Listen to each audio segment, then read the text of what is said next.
Bienvenue à On jase bière. Minute. On jase bière sans gluten. Oh oui, c'est différent aujourd'hui. Yes. Bière sans gluten.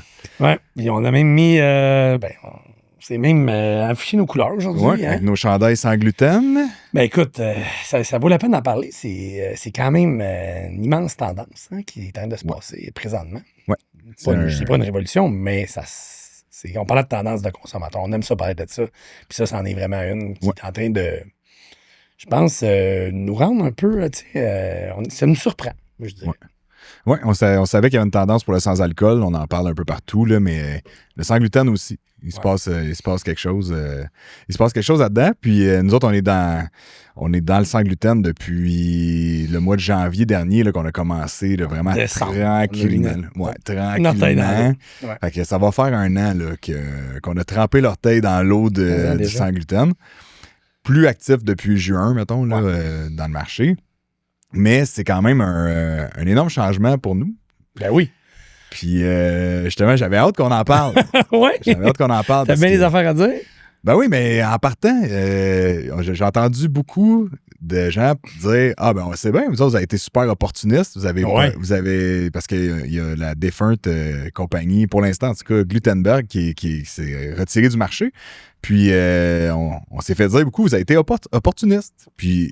Je trouvais qu'on avait l'occasion dans cet épisode-là de parler de la sans-gluten en général, de faire comprendre aussi que non, ce n'est pas seulement une question d'opportunisme, mais aussi qu'est-ce qui nous a menés là? Parce que c'est une sacrée belle histoire quand même. Là. Ben, belle histoire, c'est rocambolesque, mettons. Puis c'est une belle histoire parce qu'on pense qu'il y a une belle fin. Exact, parce qu'on pense qu'on s'en va du bon bord. Mais non, mais t'as raison, 100%. Puis j'aime que tu l'amènes comme ça parce que, oui, moi aussi, je l'ai entendu dans différentes conversations, puis t'es comme...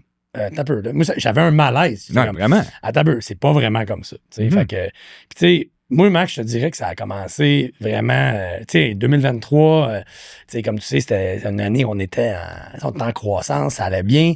Par contre, on avait de la misère à recevoir notre argent. C'est ça qui se passait. Écoute, notre distributeur avait été racheté. L'industrie de la bière, elle évoluait, elle changeait. Fait que, quand tu as un distributeur de micro qui a des bières qui se vendent moins, puis tu fais, nous autres aussi, vous avez des investissements. Et puis, c'est ça. Fait qu'on avait de misère à recevoir notre argent parce que comment ça fonctionne, juste pour que ça soit clair, c'est qu'on envoie nos bières chez un distributeur en consigne. Le distributeur lui fait un service de facturation, service de représentation et de distribution. Puis après ça, quand la bière, elle était vendue au détaillant, après ça, il nous redonne l'argent un certain nombre de temps. Mais là, il y a une transition d'argent. Exact. Elle passe par leur compte de banque pour aller vers nous parce qu'ils ont le pouvoir de collecter l'argent. Pour une facilité pour les détaillants. Pour une facilité pour les détaillants, facilité pour tout le monde, en fait. Oui, c'est ça. Mais au final, on est toujours propriétaire du produit. Selon la loi de la régie, on n'a pas le droit de vendre notre produit à un distributeur qui, lui, part. Alors que si on vendait de la liqueur, on pourrait le faire. C'est ça. Techniquement, on pourrait le faire avec du sans-alcool aussi. Oui, c'est ça, exact. Sauf qu'on ne fonctionne pas de même, mais on pourrait. C'est ça, parce que la régie fait quand même son travail de gestion de l'alcool. C'est quand même, le consommateur, moins le voit pas, ça, mais on a une régie d'alcool des courses et des jeux au Québec qui, quand même, on est encadré. Puis chaque province, c'est géré provincialement. Chaque province a ses règles. Puis au Québec, c'est comme ça. C'est serré. Avant, la distribution, au Québec, il fallait quand j'ai commencé dans la microbrasserie, il fallait que tu distribues toi-même. Mais ça, c'était un frein au développement des microbrasseries. Fait que, on parlait, le chimiste avait toute sa force de vente, tous ses livreurs. Mais à un moment donné, ça faisait pas de sens de tout le monde fait les mêmes gestes. Puis là, il y a des permis, il n'y a pas de permis, il y a des distributeurs qui sont arrivés où les brasseurs ont un permis d'entrepôt au fin de l'agent qu'on appelle. Fait que on envoie notre bière dans notre espace, techniquement, chez le distributeur, qui, lui, après ça, nous fait un service de représentation, facturation, distribution. C'est clair? Bon. Pour moi, c'est clair. J'espère que c'est clair pour tout le monde. C'est ça. Puis là, après ça, ce qui arrive, c'est que quand le détaillant, en fait, les grosses bannières payent plus vite quand on a des termes de paiement, tout ça. Puis après ça, le distributeur doit nous redonner l'argent pour qu'on puisse, justement, il se garde à peu près 15 %, c'est ça à peu près le coût. Nous, on reprend à 85 % des recettes des ventes. Puis là, nous, on avait une entente toujours qui était à 45 jours, à peu près. On donne, oui, il y a des détaillants qui payent en 10, 15, 20 jours. Il y en a d'autres c'est dans le business, c'est pas tout le monde qui paye rubis sur l'ongle. Il y en a qui payent en 60 jours, des bars, des restaurants, des dépanneurs indépendants que c'est pas toujours facile. Non, mais c'est pas toujours facile non plus pour ces business-là non plus, il faut pas l'oublier. Puis là, après ça, nous, à un moment donné, en 2023, c'était 45, 60, puis 70. Puis là, un petit peu d'argent, un petit peu. Puis là, l'année 2023 a été dure parce qu'elle a été bonne au niveau commercial, mais au niveau de la gestion de la business, parce que, on savait moins notre argent, puis il y avait des délais. Cash flow, t'as pas d'argent qui rentre. C'est ça, parce qu'il faut que tu produises. Fait que là, t'es en croissance, il faut que tu produises. Puis là, let's go, on achète des grains, on achète des canettes, on achète des étiquettes, des caisses. Mais là, on a moins d'argent dans le compte de banque. Juste que ce soit clair, qu'est-ce qui arrivait, c'est qu'on continuait à vendre à notre rythme régulier, qui était quand même un très bon rythme de croissance en plus à ce moment-là. C'était dans le pic là, de ce moment-là. Et puis d'un coup, on ne reçoit plus d'argent du distributeur. Il n'y a plus rien qui rentre. Zéro. Fait que là, on est là, puis on puise dans nos réserves. Là. On commence à dire, OK, là, tu t'appelles, tu te dis, quand est-ce qu'on va recevoir ça? Hey, donnez-nous encore un peu de temps, Fait que ça a été de même, hein, 2023. 2023 a été... puis, en fait, on a pris la décision. Peut-être trop fin d'avoir attendu, je sais pas, mais... Mais ça, c'est des réflexions que même moi, j'ai souvent par rapport à... Est-ce que je suis trop fin pour être un entrepreneur? Parce que, non, on est des gens de bonne valeur. Puis on est des gens, on veut que tout le monde réussisse, puis on veut que tout le monde fait sa part, tout le monde travaille, puis on pense qu'il doit recevoir l'argent qui revient, en fait. Là, ben oui, puis tu dis, le monde, ils vont finir par t'adonner ton argent, là, c'est pas vrai qu'ils vont partir avec. Là. Ça n'existe pas, ce monde-là. C'est ça, mais non. Fait que, écoute, puis tu sais, je pense qu'on a pris une décision quand même, ça n'a pas été facile. Tu sais, on en a parlé de long en large. Tu sais, en 2022, on avait même regardé pour se distribuer nous-mêmes, pour voir des solutions de distribution, parce qu'on savait que notre distributeur allait changer de main. Puis on était là, non, commercialement, ils font une belle job. On s'entendait super bien avec le directeur des ventes, l'équipe des ventes. Nos produits sont en croissance, Alchimiste en croissance, Vilain est en croissance, nos autres gammes aussi, tu sais. Mais là, à un moment donné, il n'y en avait pas le choix.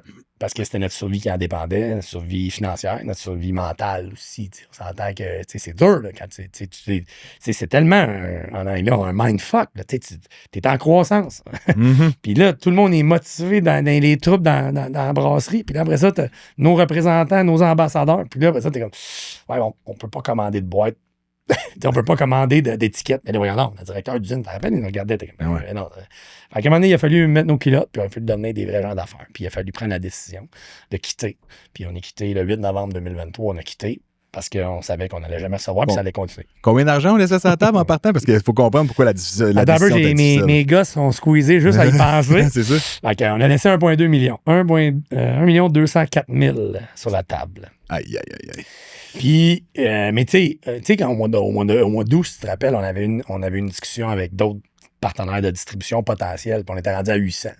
Puis j'étais là, comme tu disais, non, ça se peut pas. Ça se peut pas qu'ils nous donnent pas d'argent. Oui, puis le pic du moment où on ne recevait pas notre argent, c'était durant l'été. Il faut comprendre que dans l'industrie de la bière, c'est là qu'on vend le plus de bière. Fait que si tu es pour switcher de distributeur en plein milieu d'été, ben aussi bien mettre la hache dans ta business. Ça, tu peux pas switcher de distributeur en plein été. Tu viens de perdre toutes tes ventes de l'année, puis le marchand puis les bannières vont te regarder en disant qu'est-ce que tu fais? C'est quoi ton problème? Non. Mais en même temps, in hindsight, qu'on dit, quand on regarde en arrière, on est parti au pire temps, en fait.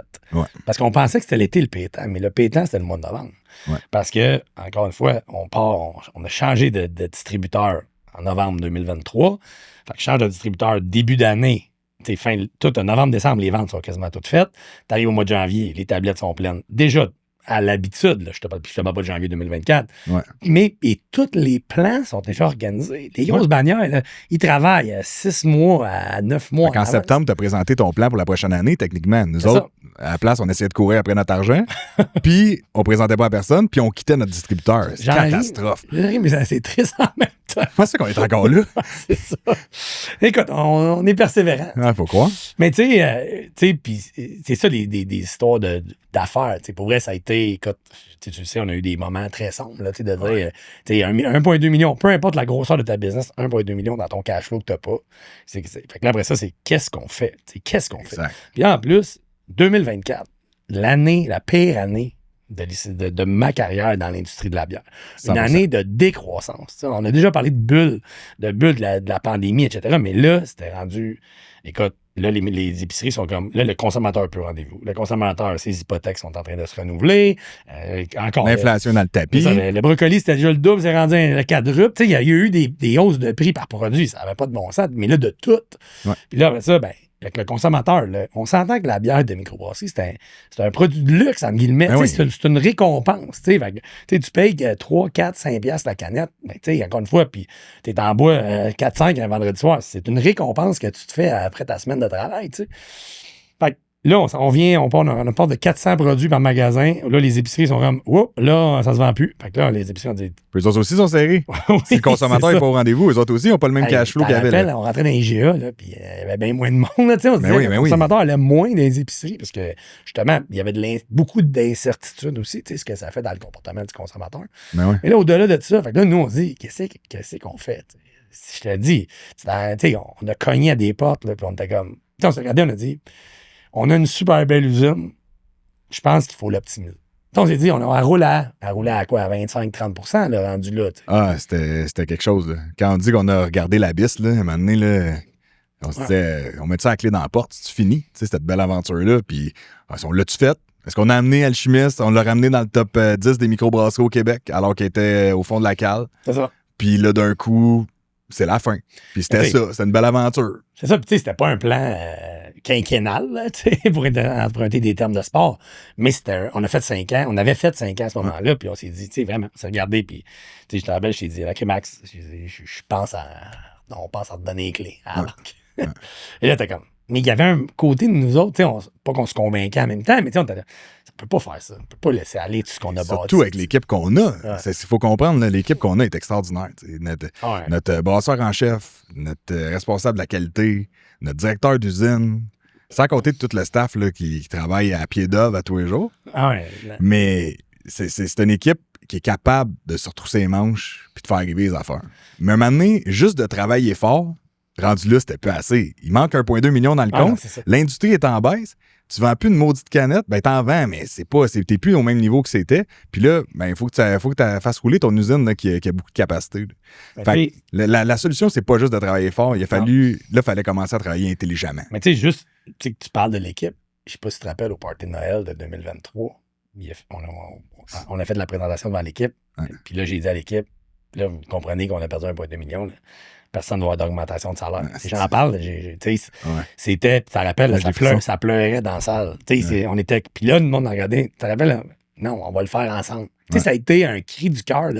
Non, on est tous là, ensemble, on va passer au travail ensemble. Ça, je pense que ça a été une dose aussi d'énergie qu'on a reçue, puis se dire, justement, ce que tu viens de dire, ta conclusion de l'équipe, c'était ça, mais moi, c'est ça l'élément déclencheur. C'était vraiment, là, je me rappelle, écoute, j'avais eu dans mon yeux, j'ai regardé l'équipe, j'étais en avant, puis j'étais, OK, ça, on y va. Puis il y a combien de compagnies que la culture d'entreprise, c'est juste en surface, aussi, parce qu'il y a une table de ping-pong dans la place, puis que t'as l'impression que c'est ça. Mais c'est là qu'on a réalisé qu'on avait une vraie culture.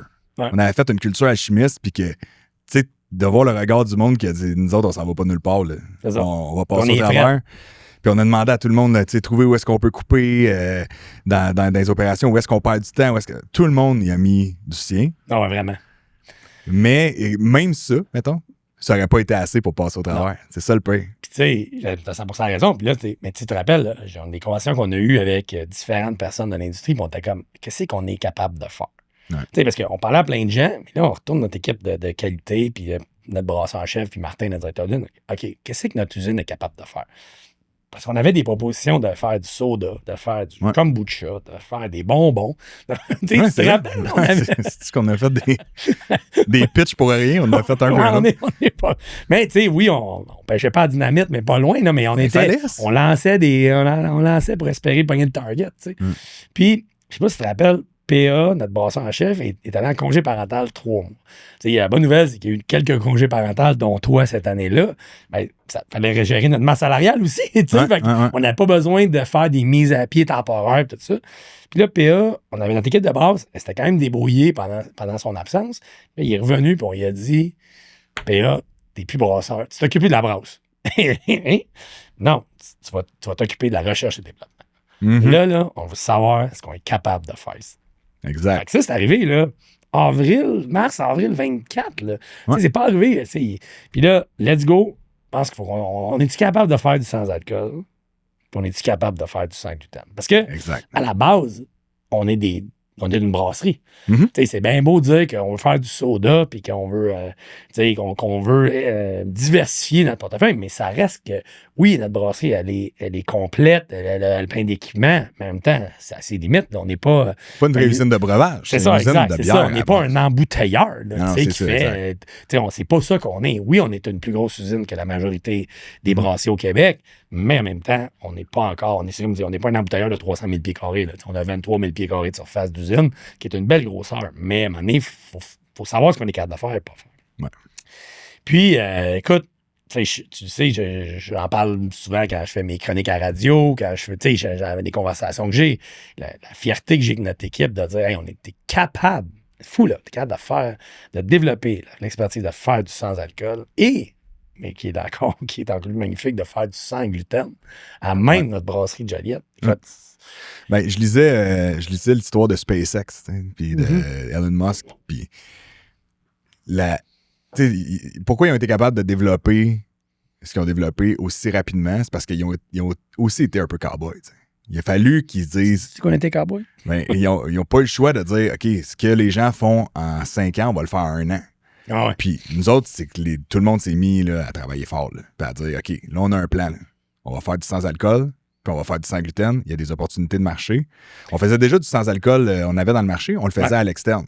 C'est ça. Puis on voyait que ça roulait bien, puis on s'est dit, ben faisons plus de marge dessus, on est-tu capable de le faire chez nous, puis on est-tu capable d'augmenter la qualité aussi, puis que ça soit meilleur au goût? Parce qu'elle était bonne, mais elle était pas extraordinaire. Elle répondait pas à 100%. Elle répondait, était pareil comme ce qui se faisait dans le marché. Est-ce qu'on était capable de faire mieux? Exact, c'est ça.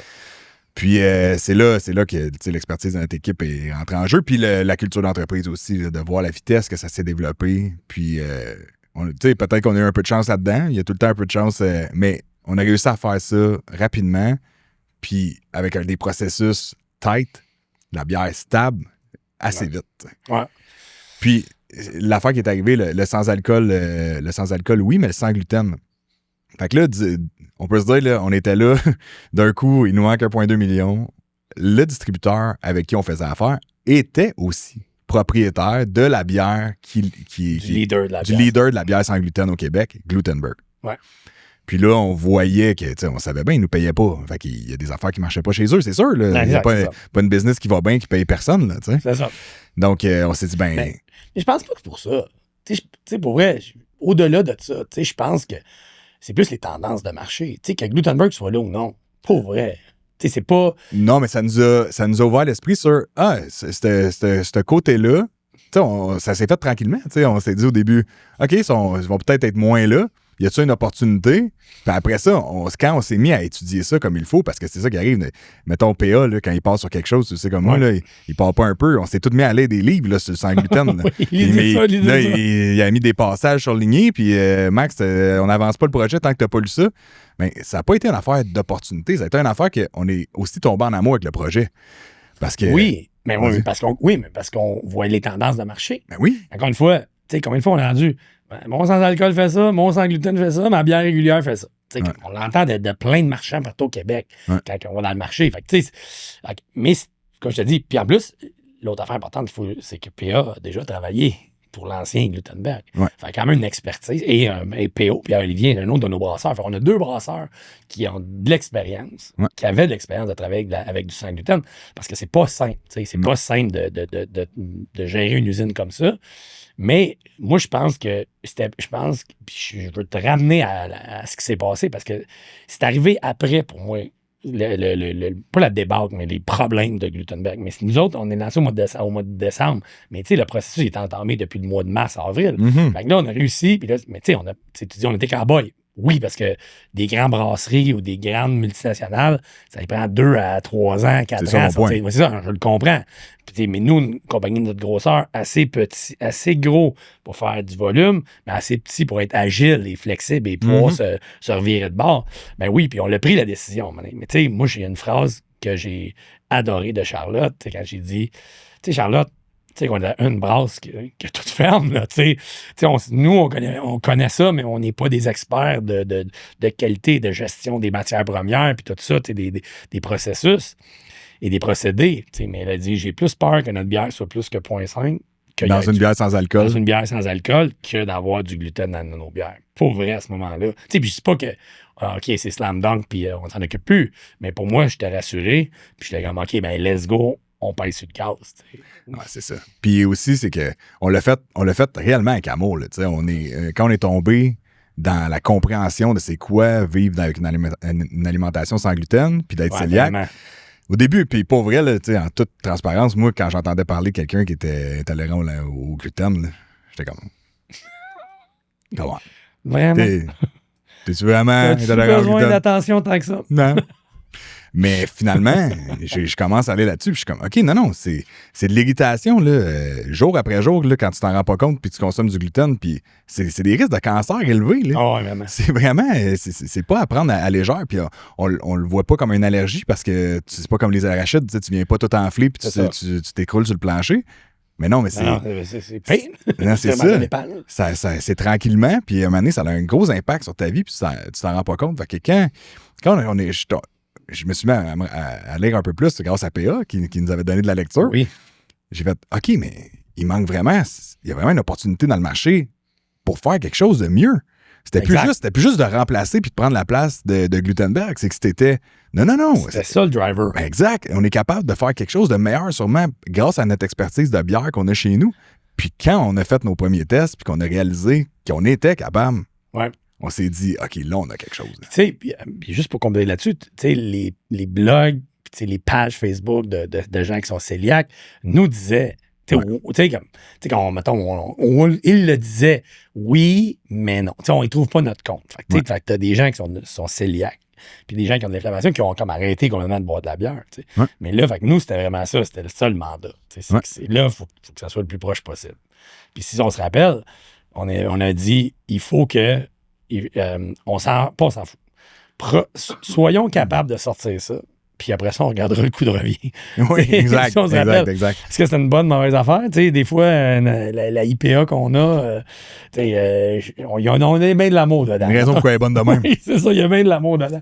Quand je vois la réaction des gens, quand ils la boivent, je me dis, c'est ça, on a mis bien de l'amour, mais c'était avec raison. Parce que je pense que on vient encore au fait qu'il nous manque 1,2 million dans notre cash.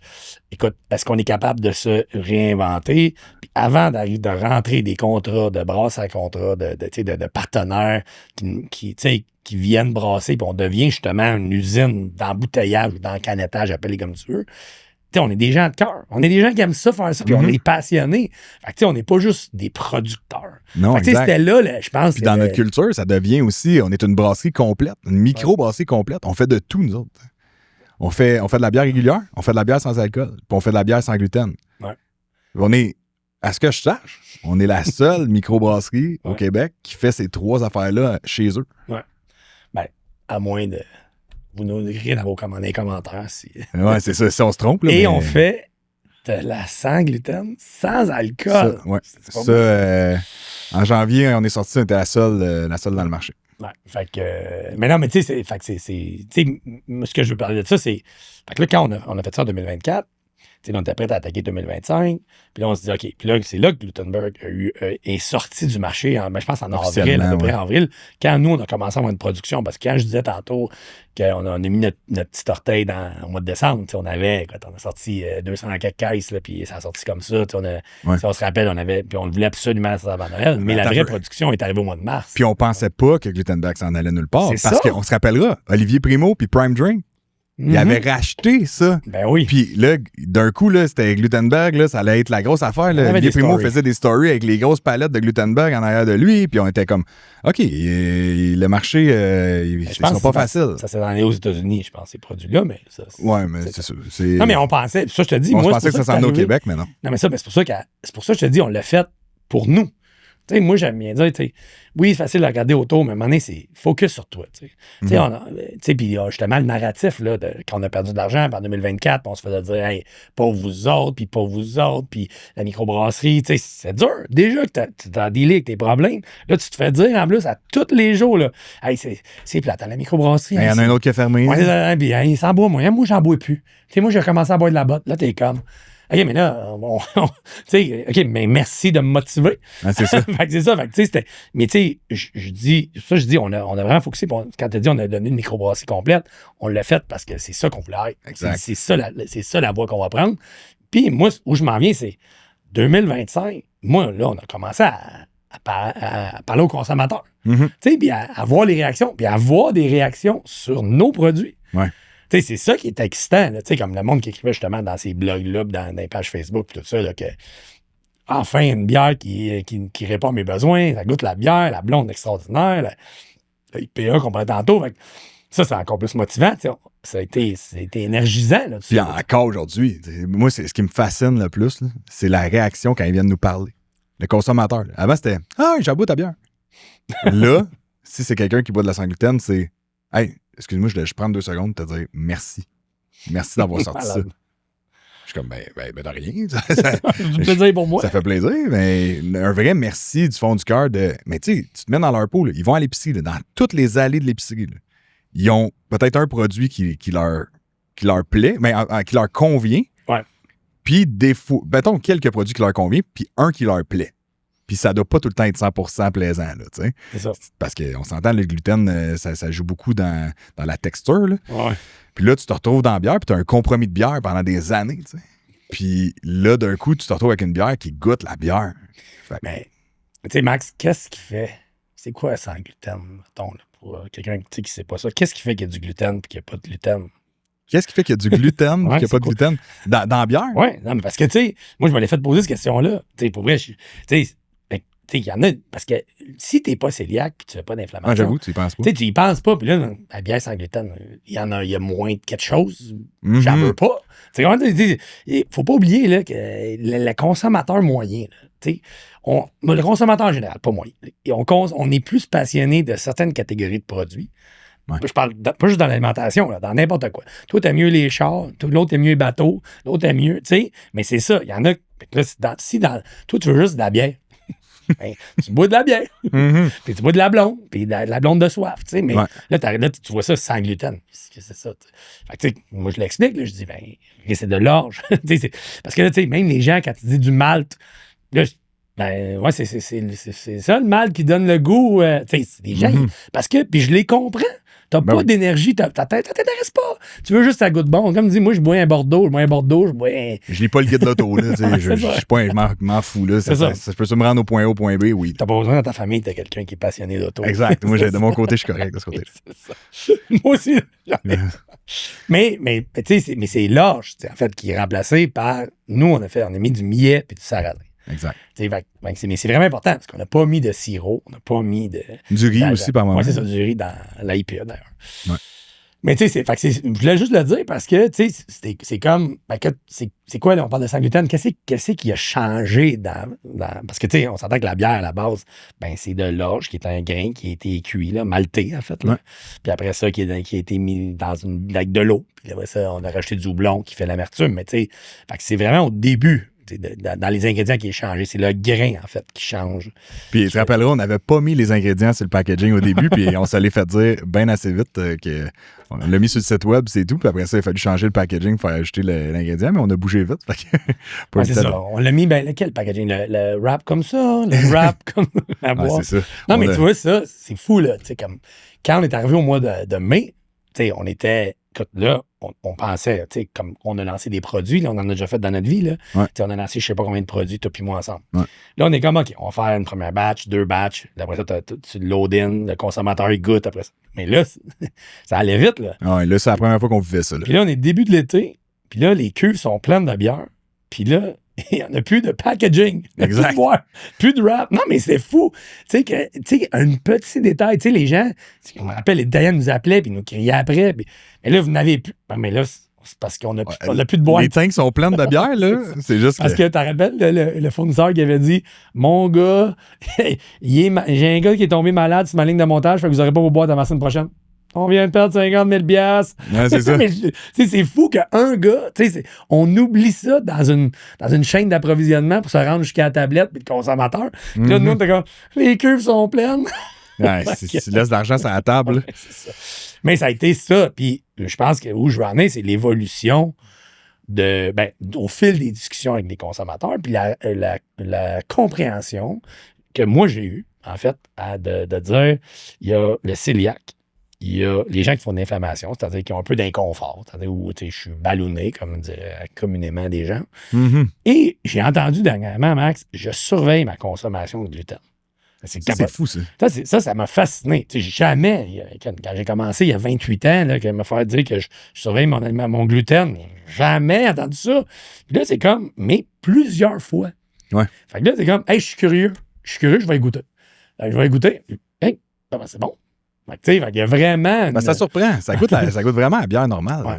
C'est pour ça que je pense qu'on devrait être capable de faire ça. Mais ça m'amène à un autre point, là. C'est qu'on a pris quand même un bet quand on a lancé le produit, parce qu'on est allé s'installer dans le marché avec des 4-packs à 15,99 $. Ouais. Partout. Ouais. Puis tout le monde, notre courtier de représentation, les détaillants, les marchands, tout le monde a dit 15,99 $, vous êtes des fous. La bière se vendait là, entre 9,99 et 12,99 le 4-pack. Puis nous, on arrive à 15,99 puis on dit oui, mets-la dans le marché, tu vas voir, ça va sortir. Puis pour vrai, on y croyait. Puis je sais pas si on essayait de se convaincre, mais moi, j'y croyais vraiment parce que je trouvais que la qualité était incroyable. Non, mais tu te rappelles, il y a un détaillant qui nous a dit je vous la rende pas. Ouais. Parce que vous êtes bien trop cher. Puis là, on avait dit à ta peu. Fait que ça veut dire que toutes les cannes de tomates, toutes les sauces de tomates sont la même qualité. C'est la même chose, tout le même prix. Non. Mais il a fallu l'expliquer. Puis on l'a pas mis à 15,99 juste pour le fun, hein, parce que ça nous tentait de faire plus d'argent. Oui, on aimerait ça, mais en même temps, il fallait le faire parce qu'elle nous coûte cher. Ouais, ça répond à la qualité du produit. C'est ça, exact. Parce que c'est ça. C'est 1 + 1 = 2. Là. C'est pas comme si on avait réussi on faisait une bière avec des ingrédients un peu cheap, puis après ça, on la vend cher.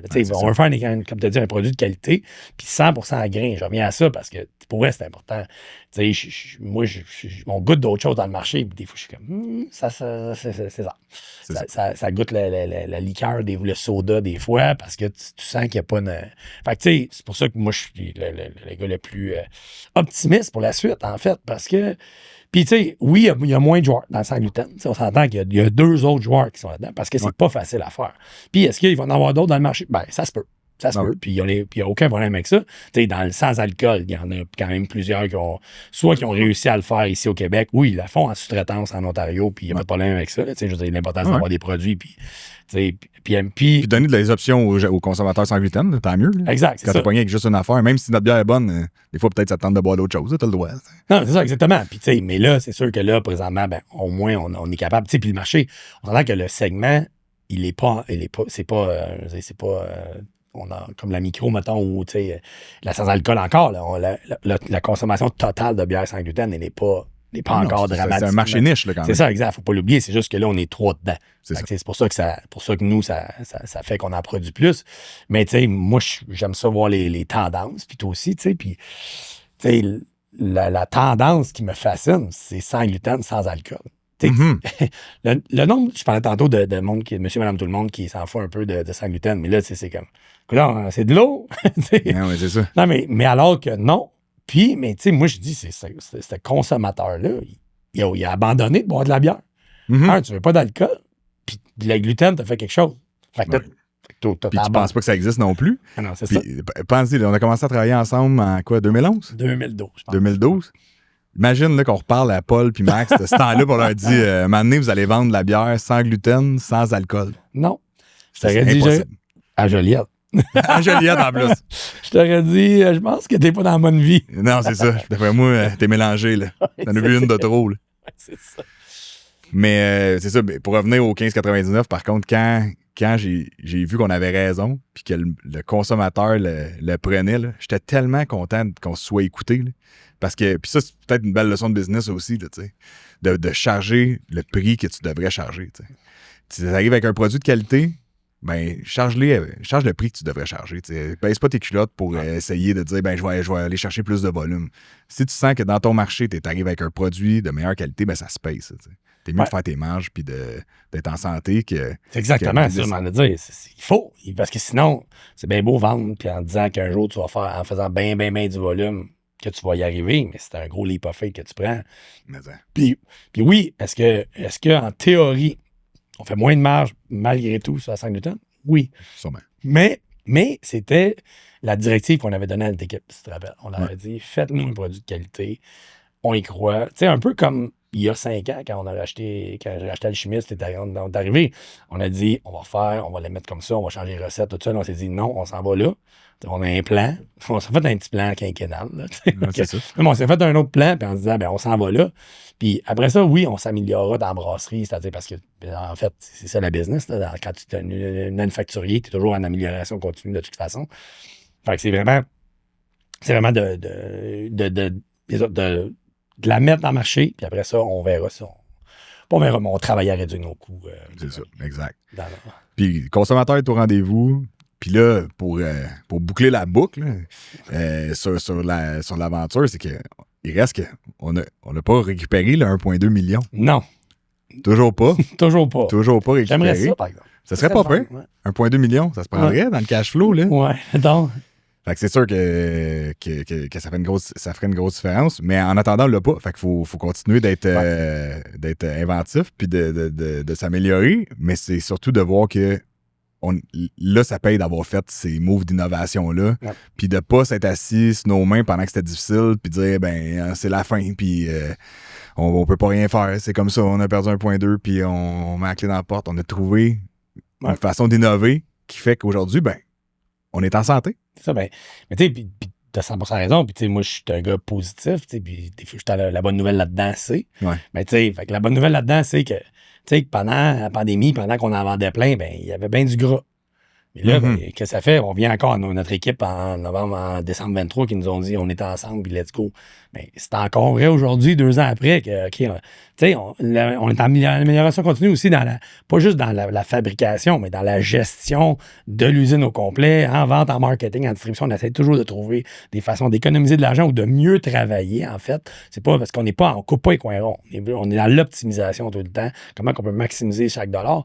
Puis ça, je pense que ça fait de nous des meilleures personnes d'affaires parce que, tu sais, à un moment donné, t'es comme, oui, ça va bien, tu sais, puis après, là, ça dépense à gauche, à droite. Puis, tu sais, on n'est pas drivé il faut absolument avoir plein d'argent pour avoir nos yachts puis avoir tout ça. On n'est pas des gars de même. Tu sais, on va avoir une belle business en santé. On n'est pas encore rendu, on n'est pas sorti encore à notre tête de l'eau complètement. On le sait, mais encore une fois, je pense qu'on a un bon chemin vers... Puis je peux dire même qu'en 6 ans, j'ai jamais autant aimé cette business-là qu'aujourd'hui. Parce que je trouve que là, on a notre identité complète. L'industrie a tellement bougé, il y a tellement eu de changements. Puis on dirait que là, on l'a cerné. C'est comme, nous, on est une microbrasserie complète. On fait les 3.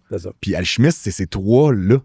Ouais. C'est la régulière, la sans-alcool, puis la sans-gluten. Puis ça monte, je trouve que ça démontre bien au marché l'expertise qu'on a.